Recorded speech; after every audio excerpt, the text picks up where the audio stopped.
मन में क्या दिक्कत भेल हुआ?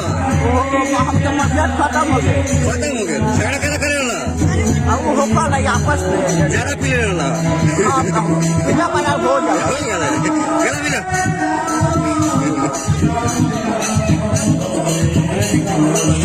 इस वीडियो में देखकर आप अंदाज़ा लगा सकते हैं कि जिस मनी मिराज को आज से 2-3 दिन पहले एक न्यूज माध्यम से झगड़ू महतो तरह तरह के आरोप लगा रहे थे, वही झगड़ू महतो फिर से मनी मिराज के साथ आए हैं और माफ़ी मांगे हैं। और कहीं ना कहीं झगड़ू महतो ये कहते हुए वीडियो में नज़र आ रहे हैं कि आपस में ये सब होते रहता है। आखिरकार उन लोगों के बीच में क्या कुछ गलतफहमी हुई थी जिसका शिकार मनी मिराज और झगड़ू महतो हो गए? आखिरकार किसके कहने पे झगड़ू महतो इस तरीके की हरकत मीडिया के सामने किए? ये तमाम सवाल है जो दर्शक अब जो है इस वीडियो वायरल होने के बाद पूछना चाह रही है।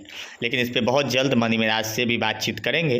लेकिन उससे पहले ये वीडियो देखकर आप अंदाज़ा लगा सकते हैं कि जो शख्स आज से कुछ दिन पहले मनी मिराज पे तरह तरह आरोप लगा रहे थे, वही शख्स फिर से मनी मिराज के साथ अब एक कंधा से कंधा मिलाकर बातचीत कर रहे हैं और कह रहे हैं कि आपस में इस तरीके से होते रहता है। झगड़ू महतो आजकल परिचय की मोहताज नहीं है। मनी मिराज टीम में झगड़ू महतो की एंट्री हुई थी, उसके बाद झगड़ू महतो मनी मिराज टीम से जानने जाते थे।